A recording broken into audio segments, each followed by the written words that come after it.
Well, hey. Hello. How are we? Hello there. Not too bad, not too bad. Welcome to another show on like the wrong night and at the wrong time. Because this is what we're doing now. We're just mixing shit up. It's very sporadic. Sporadic is a good word. We're making it up as we go along. Hashtag sequel trilogy. If it's good enough for Disney, it's good enough for us. I thought that was the Club Star Wars mantra anyway. Pretty much. Yeah, that's why I'm going to do it once at the beginning, and then that's it. Yeah. So I have managed to pull up some news and stuff like that. So should we jump straight in? Let's do it. Do it. Enough of this banter, whatever you want to call it.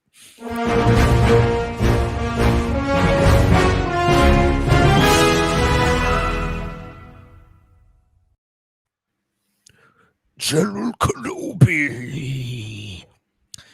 Let's have a look at a bit of General Kenobi. Look at you in smiling face. This is from inverse.com. Kenobi theory resolves a massive issue with Hayden Christensen. Andrew's got no issues with Hayden Christensen, and I know that for a fact. Right, there's not enough of him in my life. That's an issue, and Star Wars for that matter. Yeah, that's true. It's very true. Okay, so hello again. Kenobi theory resolves a massive issue with Star Wars canon. The upcoming series could tear a hole in Star Wars lore. What?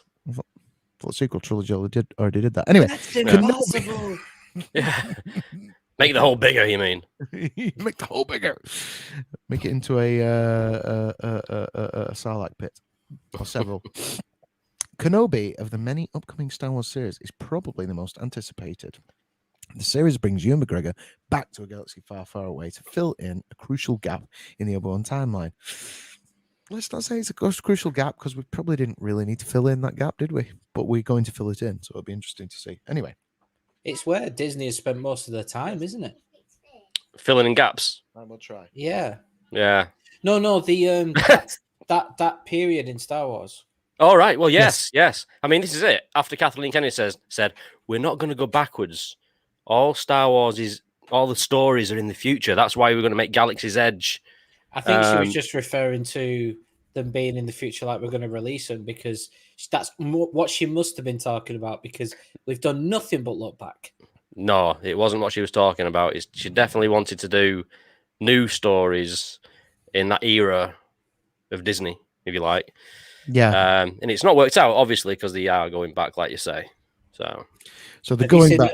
Have you seen the thing on Disney Plus with the Star Wars theme park, like there's a new documentary on it?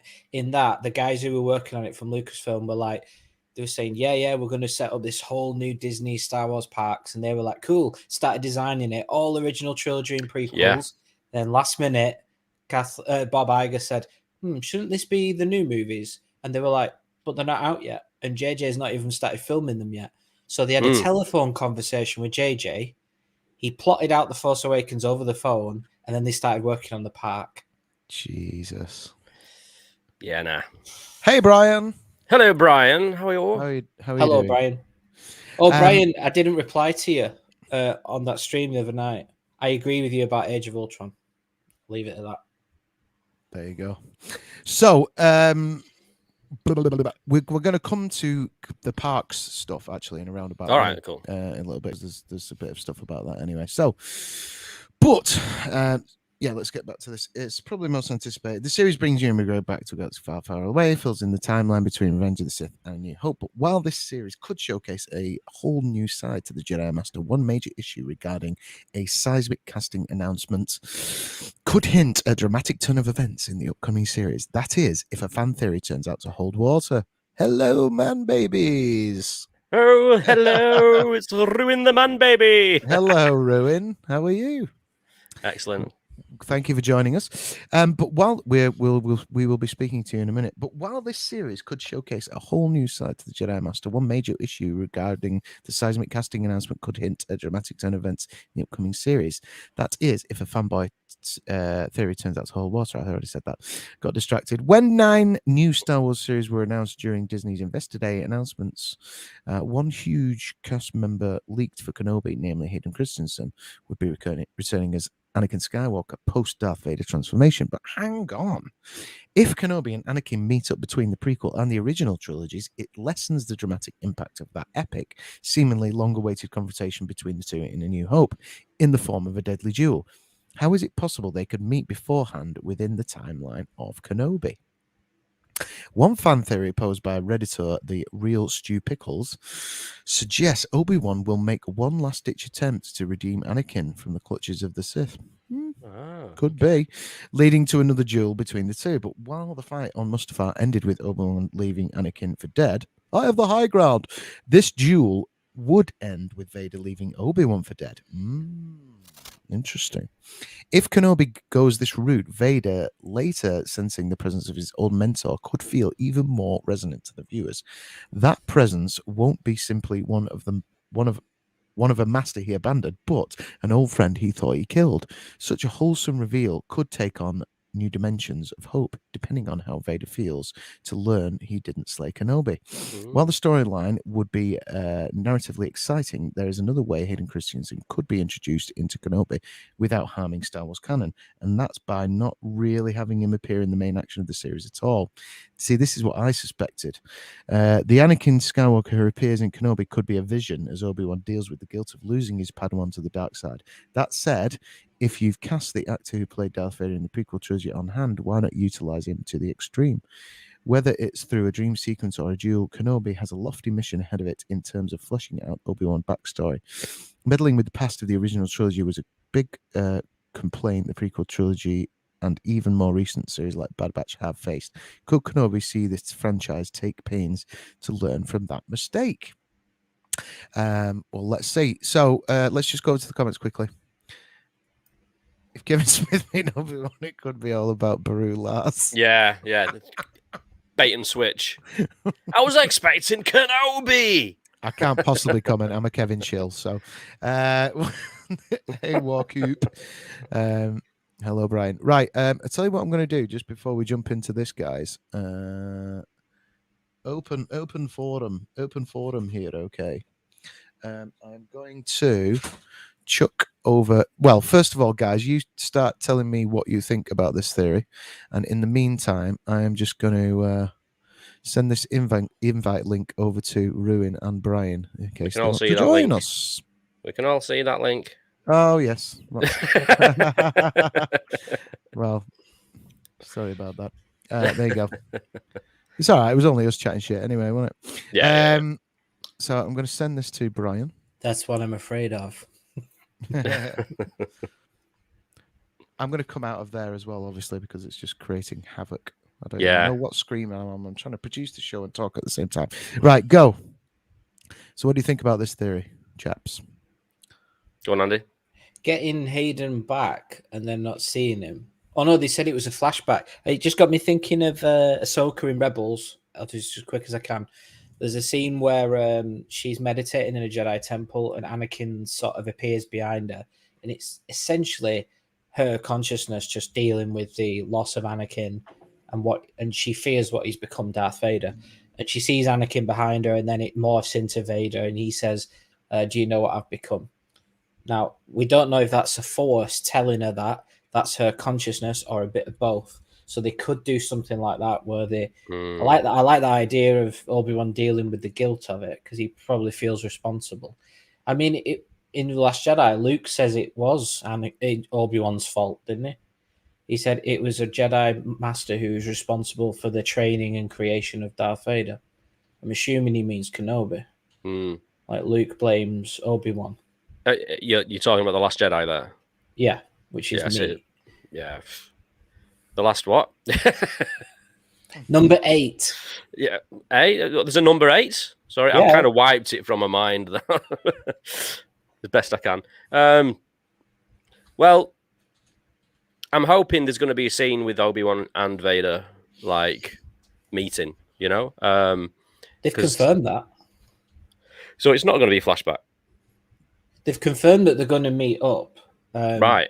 Okay, if that's confirmed. In fact, then Kathleen cool. said they're going to have another duel, didn't she? In the very Yeah, she first said yeah, she did actually. climactic battle or something. That is right. She did say that. So what they can't do is them meet up on Tatooine, because that would be weird. Yeah. So Obi-Wan's got to leave Tatooine, which, I mean, that wouldn't break canon. It's not like he's gonna. No, it won't break canon. But he yeah, asks, I think he asks his Jawas to look out for Luke for a bit while he's gone. that line, that line in A New Hope where where Vader does say, "I've not felt this presence since," and he just leaves it hanging. Yeah, we can learn what that since is in the series, and I think that'd be pretty cool. Yeah, definitely.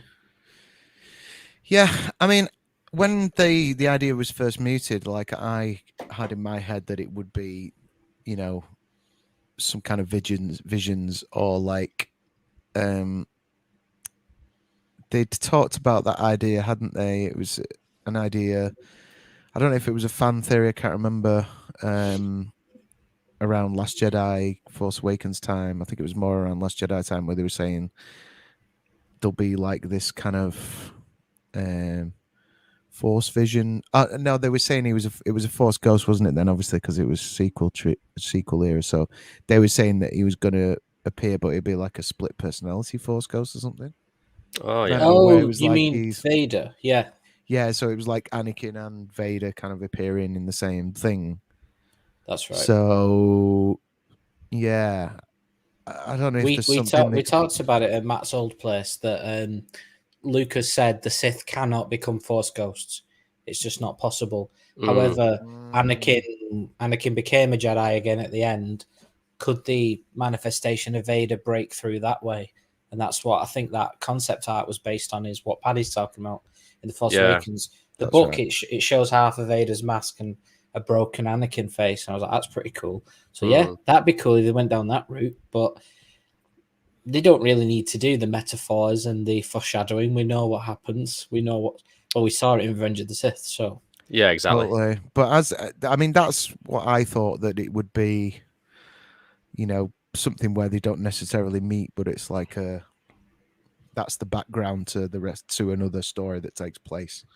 But the idea of Vader battling with Obi-Wan and leaving him for dead. Yeah, I mean, what do you think of that? Work. I like that. That could work. Yeah. Like a mirror battle, but yeah, Obi-Wan's left for dead. That could work. I still think that thing where he says, "When I left you, I was but the learner. Now I am the master." If they meet up and have another fight, I still think that line's okay. Yeah. It's not. It's not. What's the modern sort of term used? Problematic. It's not problematic. Vader, when you last met on Mustafar, he said, "When you left," I don't know. It's difficult, this one. That's the line that does, in A New Hope, that does kind of screw this up a bit. Kind of throws a bit of a spanner in the works, doesn't it? A bit. Yeah. Maybe he considers himself the master because he's defeated him now in this series. That'd work. I'm trying to... Lucasfilm should be listening. We're trying to justify it for you here. Trying to justify a little plot hole. Yes. Yes. So, I mean, that's what I meant. When I was saying that Disney, and you were saying that Kathleen Kennedy have targeted that area so much, like, you got to be so careful what trilogy's about to start. You do. And also, there's not much threat when you know what's coming. And a lot of people felt that way about the prequels as well. They were like, yeah, we know that Anakin becomes Vader. There's not much of a threat. I still liked them. Yeah, I did, obviously. Yeah. Get Brian on video. Kill Iron Brew and all. I have actually invited Brian, so he can jump in anytime he wants. I did get welcome if you've just joined us. Our viewership just seems to have shot up quite. I just noticed that. It's like, what's going on? So welcome to the show, everybody. I did get a message from Ruin. I'd love to, but I'm away with work. So yeah, he can't do that, but he's listening away. So cheers, man. Have a good work trip, and we'll be seeing you soon. So yeah, sorry, where were you up to? So, what about you, Paddy? What do you think of the old Obi-Wan Vader meetup? And that rumor of a big battle leaving what him they're for dead. suggesting could work. Like I say, I thought it would be more of a background thing where it's like they're communicating through the Force, or it's like dream sequences or whatever, and that's the kind of background to another adventure that Obi-Wan's involved with, or a rescue, or whatever it is, like that. Yeah, I'm actually hoping they're going to incorporate some of the expanded universe novel Kenobi, because that was one of my favorite books actually from the EU. Yeah, it was really good, and they could do a lot with that. What were some of the plot points in there? Spoilers, by the way. Well, I mean, it wasn't canon breaking at all. It was it was basically they could use it. They could use it and still as a secondary storyline, if you like, almost, because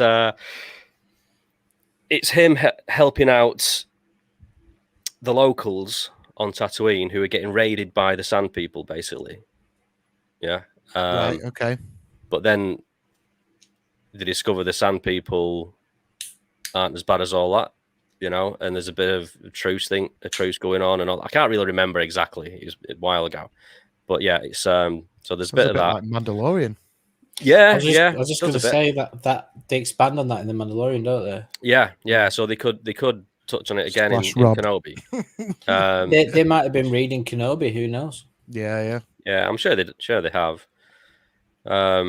There's, I wouldn't say a love interest, but it could have developed into a love interest for Kenobi. Okay. Yeah, I think some woman who had a young daughter who was helping out. But throughout the book, he's trying to hide the fact that he's a Jedi. There is a scene in the book in a bar where there's a bit of a fight going on, and he has to defend, and the lightsaber does come out, Right. But he tries to hide it as much as he can. Yeah, and obviously there's a crate dragon in there and all that sort of stuff. So yeah, I'd like to read it again. Actually, it was one of my favorites. So it's like hinting at the fact that the crate dragon skeleton that's in the Tatooine dunes was killed by Kenobi previously. Possibly, yeah. Because of the Mandalorian, that one we see in A New Hope is definitely a child version of a baby. Yeah, it's a Diplodocus. Yeah.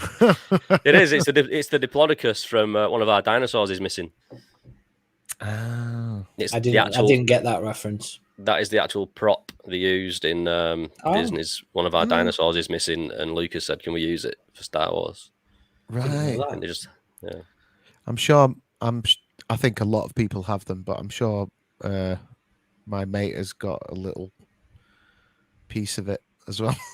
All right. And they broke the crate dragon up into like 1,000 little bits, and there's like a bit like Jabba. Quite a few people have got a small swatch of Jabba, or they've got a small swatch of like the the sheeting off the land skiff or whatever like that. Yeah, these things tend to happen. But yeah, I mean, as I say, I thought it would be that, but I'd be open to a battle. It just they've got to be careful, haven't they? Just that it doesn't undo what comes next. But that's always going to be the risk, isn't it, with these kind of things? But sure, Kenobi, yeah. Why not? I'm interested. Let's see what happens. How much longer have we got to wait now? No release date, is there? I don't know. Is it December or like November, December? That's they're shooting, aren't they? But I don't think they've not really. It's definitely next year, but I just don't know when. Yeah, November, December 22. I don't think it's going to be that late on. I think Mandalorian will be that late on. Or is it the Book of Boba Fett? Is there something coming out this year? Yeah, that's Book of Boba Fett this year. Right. Okay. There's also, they're actually mentioning it in this article, but we could spitball on this. Well, actually, let's read Ruin's comment first. Vader should chop off Obi-Wan's balls like I did to Luke.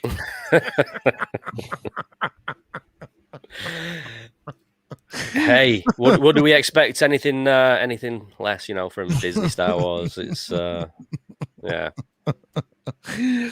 So they're hinting at it in this article, basically, and it would kind of make sense.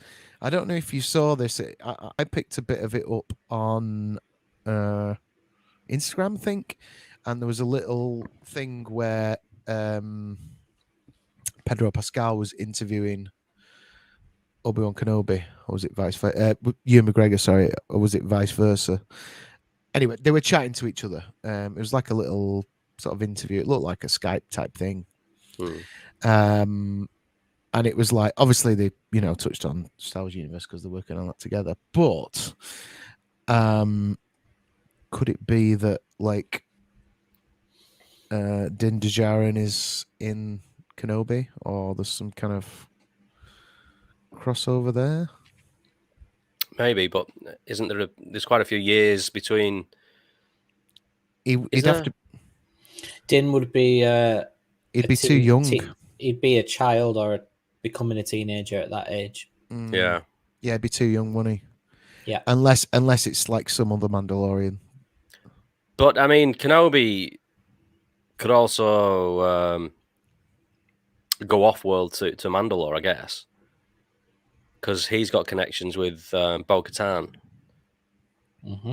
So, I mean, they're basically a thing, aren't they? Kinda. Who's a thing? Well, they're not a thing, but they were nearly a thing. There's obviously feelings. Oh no, that's Satine. Satine, yeah. Sorry, excuse me. That's what I meant. Yeah. I was a bit like, I've forgotten the names now. Yeah. So Satine. spoilers for Clone Wars. Yeah, Kenobi was entangled in that whole saga with Maul taking over Mandalore, taking the Darksaber, and he uses the Darksaber to kill Satine. I remember Dave Filoni talking about that and saying Kenobi, what Maul wants is him to give in like Anakin would and strike him down and strike me down and all that. But Kenobi doesn't. Kenobi doesn't let his feelings give in, and I'm like, that's why he is such a good Jedi. Yeah. But I don't agree with the ways of the Jedi. I think that's suppressing those feelings. That's what Yoda told Anakin to do in Revenge of the Sith. Just forget about all that. Just forget it. 2 hours later.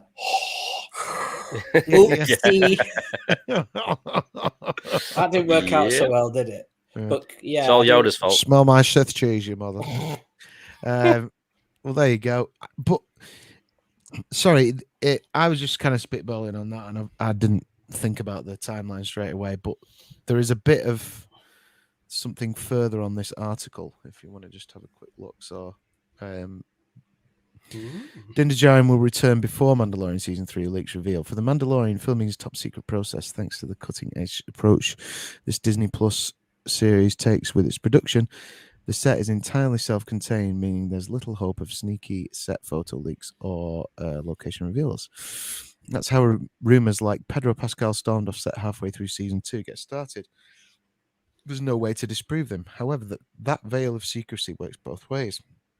While there's no assurance that filming is going off without a hitch, there's also no way to tell if those involved with The Mandalorian are not filming. Meanwhile, an entire project could be created under the radar.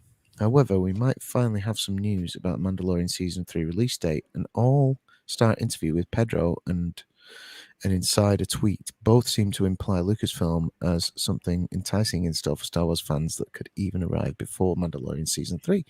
As part of the Vanity Fair Actors on Actors series, this is what I was talking about. Ewan McGregor interviewed fellow Star Wars heartthrob Pedro Pascal as both actors prepare to return to a galaxy far, far away in different capacities. Pascal in yet another season of Mandalorian and McGregor in the upcoming Obi-Wan Kenobi. In the series...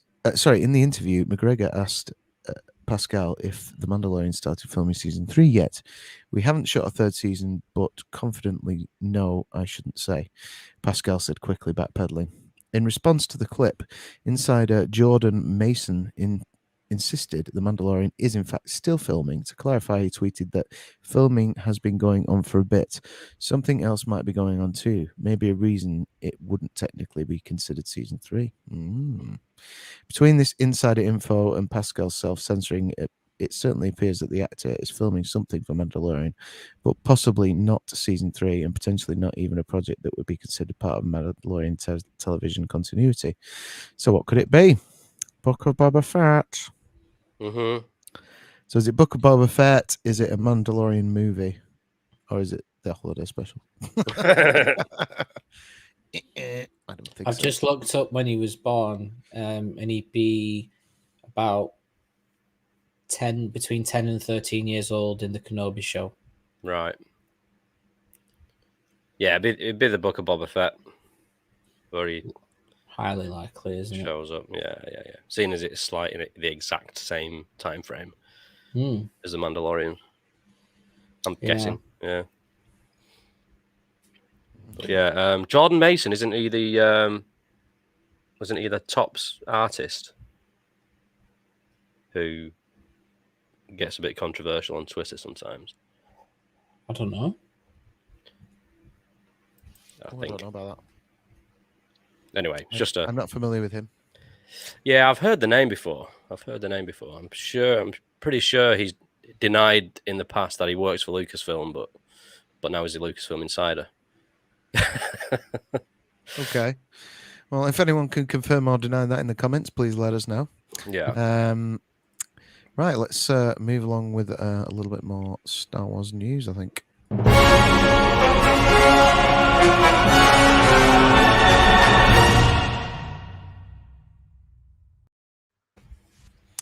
Cool. Okay, so here's a controversial one. I mean, no surprises on cost, but this is from USA Today Travel. New Disney Star Wars Galactic Cruiser hotel stay will cost more than a mortgage. It's going to cost a lot of money to visit a galaxy far, far away, even if it's only in Florida. Disney's new Star Wars Galactic Star Cruiser Hotel opens at Walt Disney World next spring. It'll let guests live out their Star Wars fantasies with fully immersive, all-inclusive, multi-day experience like they're on a life-size starship.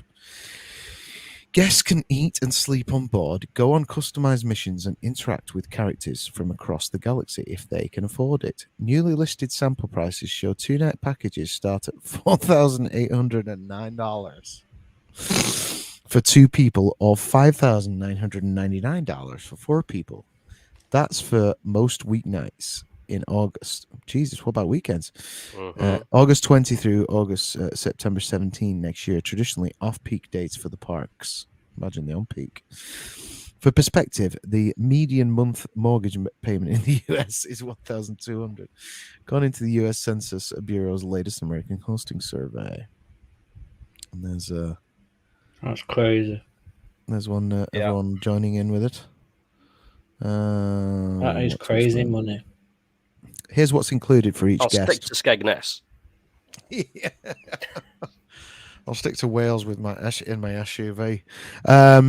What's included for each guest? 2 nights accommodation in a standard cabin, ongoing interactive entertainment, 1-day admission to Disney's Hollywood Studios, home to Star Wars Galaxy's Edge, which is non-transferable and expires at the end of your stay. 2 breakfasts, 2 lunches, 2 dinners with gratuities included. Well, that's nice. For dinner on the Galactic Star Cruiser, 1 quick service meal at Disney's Hollywood Studios with alcohol option for guests over 21. Valet parking, an exclusive Galactic Cruiser themed magic band. So is that like a rubber wristband? Let's just go over to the comments in case we'll come to that. For fans who really want to splurge, there are 2 classes of suites, Galaxy and Grand Captain, with additional amenities and a few extra Star Wars surprises. You get like a lap dance from a Twi'lek or something. According to Disney's World website. Fucking doubt it.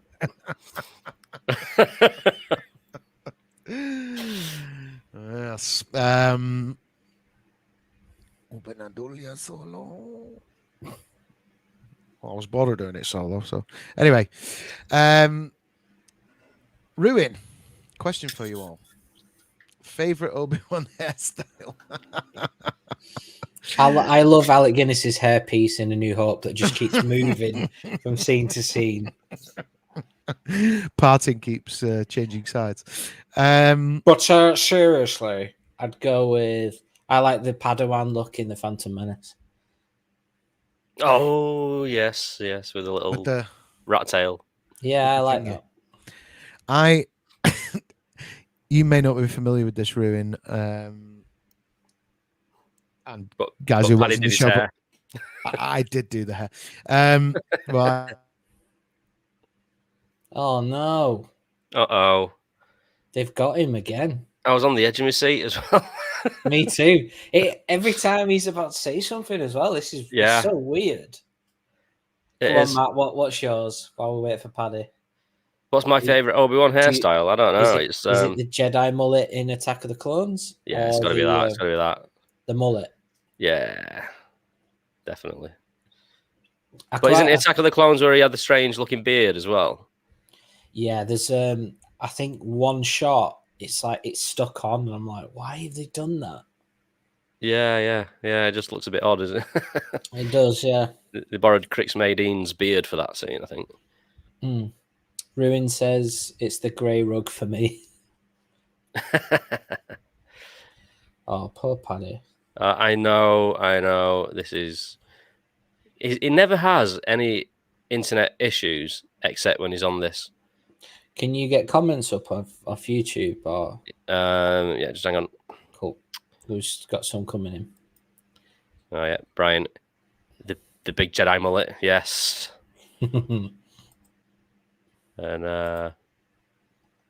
it's the grey rug for me from Ruin. And Brian says, Branson strikes back. Yeah, Absolutely. he does. Yeah. Damn you, Richard. Because I don't have any of the news articles, so I can't carry on. I've got to wait for Paddy to come back. Well, I did. Star Wars Theory were talking about some news that we were talking about in the chat the other day. That what if thing that Disney are talking about doing. Oh, that's the Star Wars and the Marvel mashup. Yeah, they're talking about doing it, which I just think Star Wars Theory was saying that he was like, he's like, I got a weird feeling about this, but it's kind of exciting at the same time. And I was like, what are you talking about? Just no. Just no. It's not even like up for debate. Just no. It's ridiculous. No, definitely not. Marvel is, it's nothing clever about this. It's comic book movies, and Star Wars is fantasy with a bit of science fiction in it. They just don't work. Nah, definitely not. No, thank you. Yeah, it's things like this that keep putting me off. Even as much as I love Star Wars, nothing's actually changing with Lucasfilm itself, like that we can see. And that's what I'm waiting for. That's the main thing I'm waiting for. It's like... Well, what about Mandalorian? I mean, The Mandalorian's good, but I'm on about, like, changes behind the scees. Like leadership, story group, that kind of thing. I mean, I'd really like to see Favreau and Filoni take charge, or somebody from that side. I think Favreau is. I'd like that too, but I think Favreau is too. I think he's got too many. His eyes on the horizon on other projects because he's more creative. Yeah, he's like he's gonna want to move on. Like he didn't just sit doing Marvel forever, did he? No, he still has a handle on in that though, doesn't he? Yeah. Filoni, I think he's going to be in Star Wars forever, so that could work. It could work, but yeah, again, he's more of a creative, isn't he?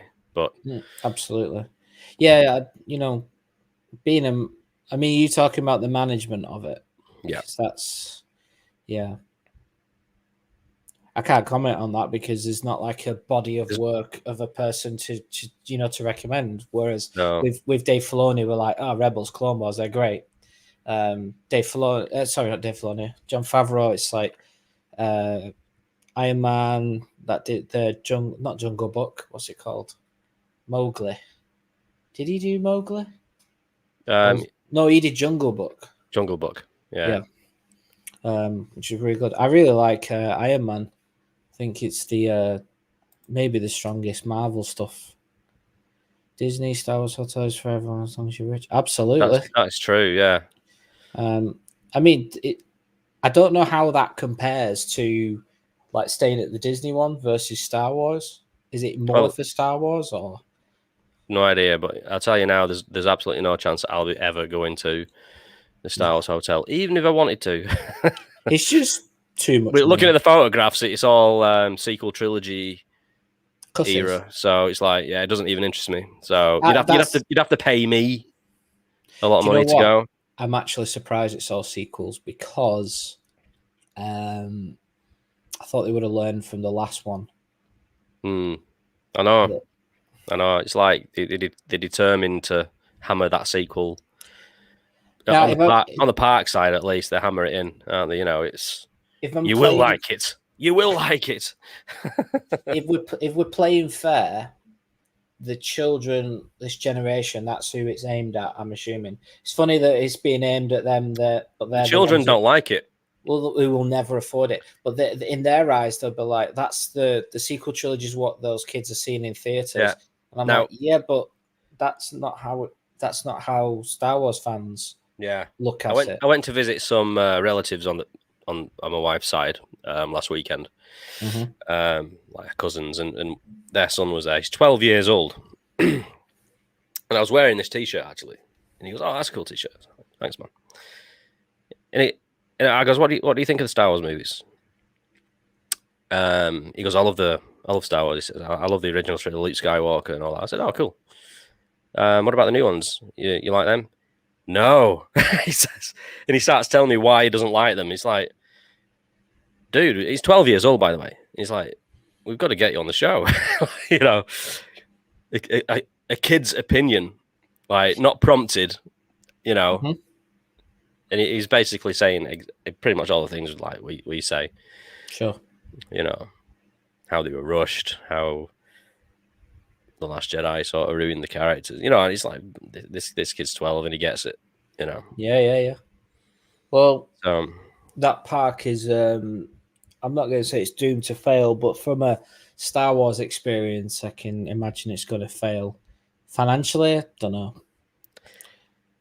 Yeah, you know, it's Disney, isn't it? So they're a massive empire, if you like, one for a better word. Yeah, you know, the Star Wars bit is just a small section of a bigger world what they've created. So, if you're going to go to Disney World, you're going to go in there, aren't you, and have a look, even if it's just out of curiosity. Yeah, not the hotel, obviously, but did it say like that's $6,000? Is that a week, or was that a few like days? That. Yeah. There's absolutely no. It's you've got to be mega rich to just throw £6,000 at Disney. Yeah, well, dollars. I've just made a call to Kathy and had Paddy shut down. Poor Paddy. So I just said to Paddy, "Are you coming back?" And he said it's up to Branson. So, oh dear. Ruin says, "I can confirm that Jordan Mason is an arsehole on Twitter." Yeah, I thought it was that guy. Who's this person we're talking about?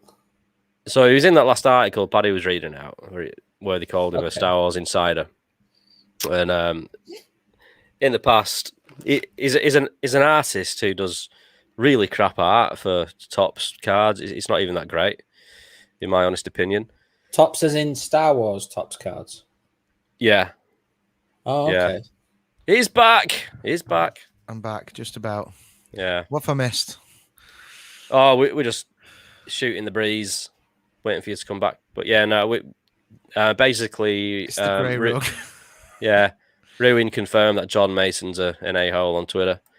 And okay. yeah, I thought it was that guy. I think I've had a bit of back and forth with him on the old Twitter. Thermonuclear grade shilling for free. Thanks, Ruin. I thought it might have been you. To be honest, I really did think that. I'm assuming you read Brian's comment before that as well. No, I was going to get to that. Yeah. Oh right. Okay. Carry on. Yeah, that one. Prepare yourself for some thermonuclear grade shilling for free hotel stays. Yeah. Harloff. Yeah, Harloff. Yeah. I'll be busting my ass. His ass.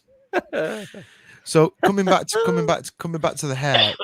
What the oh yes. Right when I was cut off, the point I was trying to make was, I don't know if you guys have watched it, but any of the guys who watch this show, but if you go back and check out Force Talk on YouTube, the show that I used to do, there's one episode where we did a whole thing on Obi-Wan Kenobi, and Mark, who was on the show talking about it, refers to the episode 2 Obi-Wan Kenobi look as Jesus Barry Gibb. Jesus Barry Gibb, yeah. Jesus Barry Gibb. I think I'm a fan of the Jesus Barry Gibb. I think that's my favorite. That's like a line you say when he sneaks up on you. Jesus Barry Gibb. And he goes, tragedy. Yeah.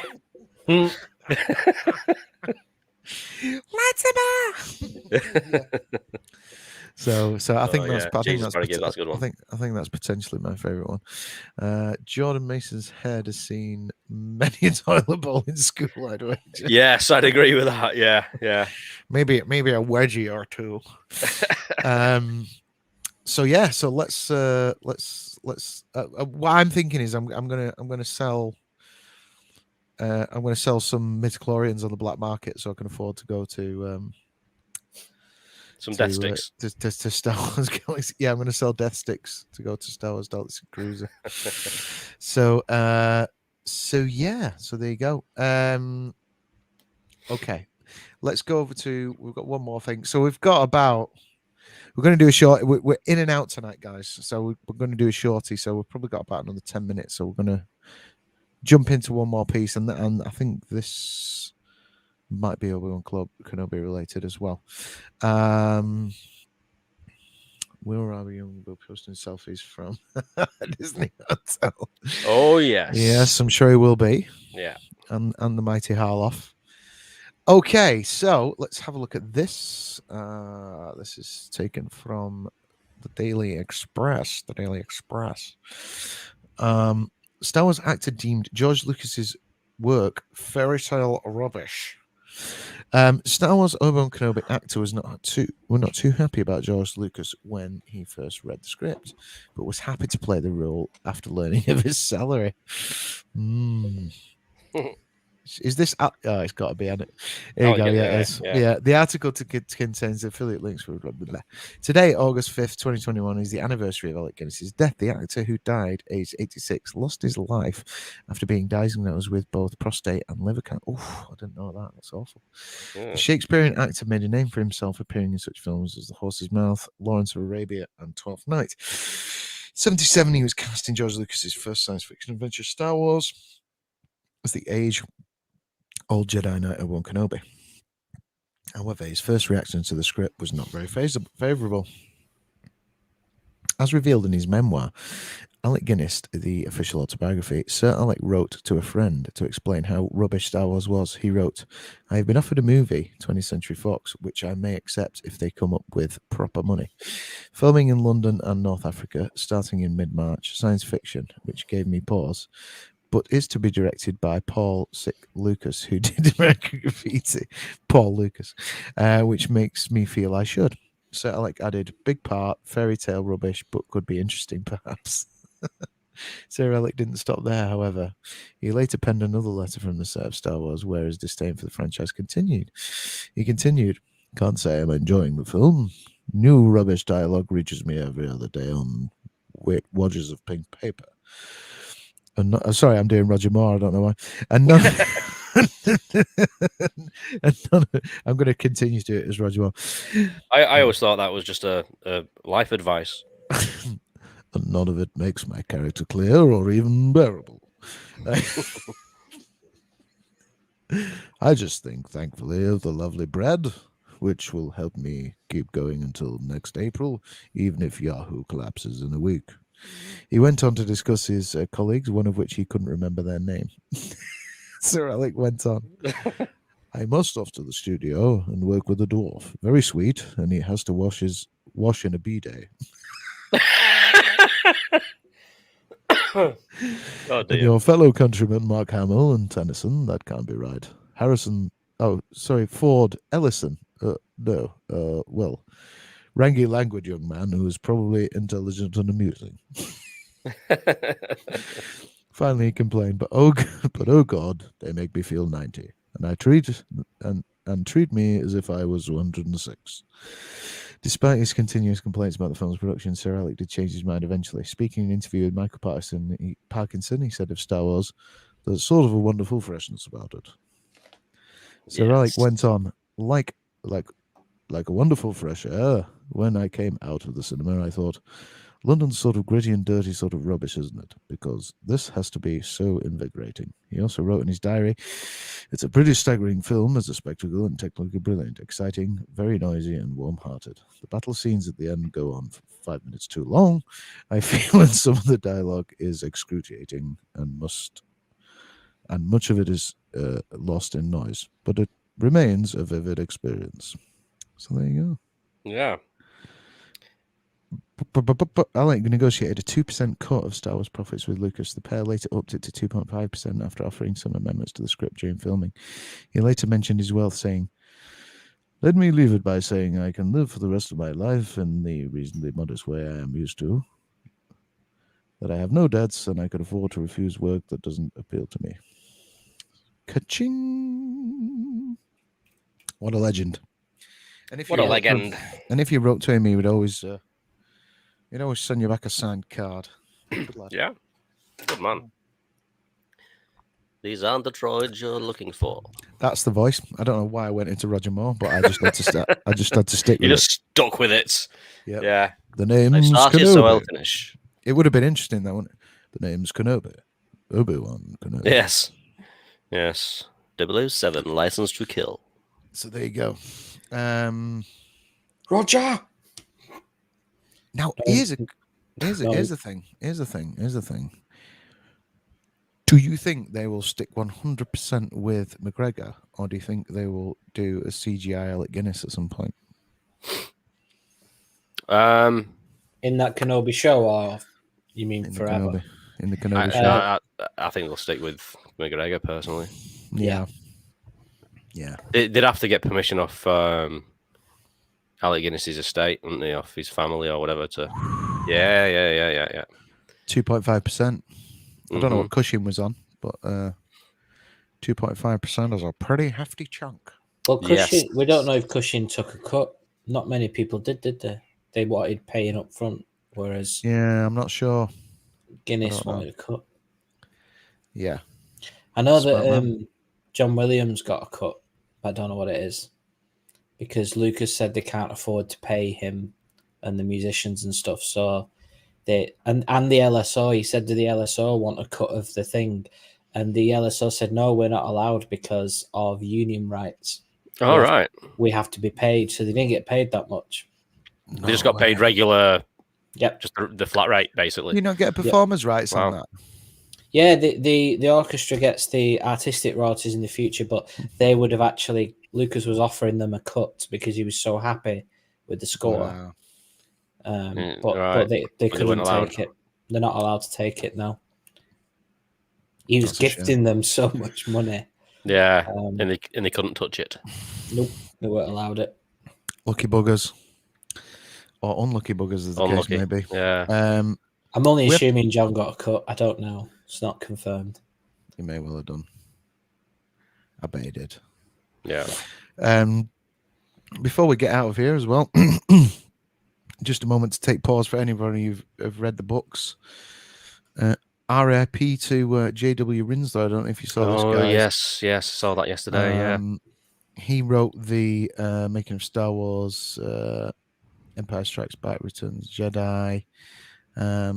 He also did the making of He also did the Revenge of the Sith book, and all up there he is with Macquarie.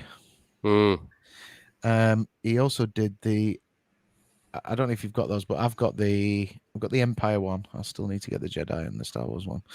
But he also did the making of all 3 Indiana Jones book as well. Oh, right. Which is a excellent volume, which I would recommend you to grab if you. Have you got them, Paddy? I've got the Empire and I've got the indie book. Yeah. So Right. the indie book is like the 3 originals, sort of squashed into one. But it's a pretty exhaustive work. Very good writer. It was sad as well because I noticed a few weeks ago that his family had started like a crowdfunding campaign for like end of life treatment kind of thing. So right. Very sad. Very, very sad. Condolences to his family and his friends. Absolutely. And thanks for the great work you did. If you've not checked out those books, guys, I recommend you go and grab those volumes because they're like huge, thick, exhaustive, brilliant wads of information. There's exclusive shots as well of the behind the scenes, isn't there? Yeah, they're exclusive to those books. Yeah, there's some really good stuff in there. So well worth a look. Was there anything you guys wanted to cover before we get out of here? I'm just going to ask you guys, if you know, when is this episode of the Luke Skywalker episode, the making of the Luke Skywalker episode for The Mandalorian? When's that out? Is that coming out next week, is it? 25th. 25th. Oh, so we've got a couple of weeks. Right, okay. Yeah. Lovely. Right, well, we'll do a show on they that. They have already showed a shot of Mark Hamill in the. I saw that. With the really? So yeah. I suspected that's what we should have got in the sequels. I suspected that's what they did. Wait. They got Mark to act it out, and then there was a body double, but they haven't confirmed who that was. A lot of people thought it was Sebastian Stan, but I don't think it is because I think somebody as established as him would have been in the credits. Yeah, Yes. I don't think they would have used him for something as small as that. Also, Mark's in the credits of the Mandalorian episode as well. That's right. Yeah. Well, I can't actually wait for that episode. That should be good. Yeah, looking forward to that. I need to dig in and check some more of the. I kind of watched some of the roundtable stuff for Mandalorian, but I've not dipped in as much as I should have done. It's a time thing, really. Lucasfilm have announced season 2 of Bad Batch today. Oh yeah. So yes, because we were saying, is it going to be 1 season? It's going to be 2. Right. I've only seen up to episode 4. The last one. So there's the finale tomorrow. I've heard. Yeah, it does get better. Yeah. I saw like the internet light up for last week's episode. Actually. Yeah, I was like, this like is good. Scott McQuarrie's design for the stormtroopers and stuff. Yeah, original design. So yeah, I'll have to catch up with all that. Definitely. Yeah, I'll do it one of these days. But I also need to catch up with all those other cartoons. You do. One day. Yeah, you've got a hell of a lot of telly to watch. I'm a terrible Star Wars fan. Terrible. Right then, guys, let's get out of here. Hopefully, we will see you all very soon. We do keep randomly dropping in on you like this, but we will announce the actual return of the series once we're ready. I think we're kind of waiting to get the summer out of the way, and other bits and pieces. Very busy at the moment. Very busy, and he's on holiday, and he's even busy. That's what he does. So, thanks for joining us. May the force be with you, and we'll see you next time. Cheers, everybody. Bye-bye. Bye.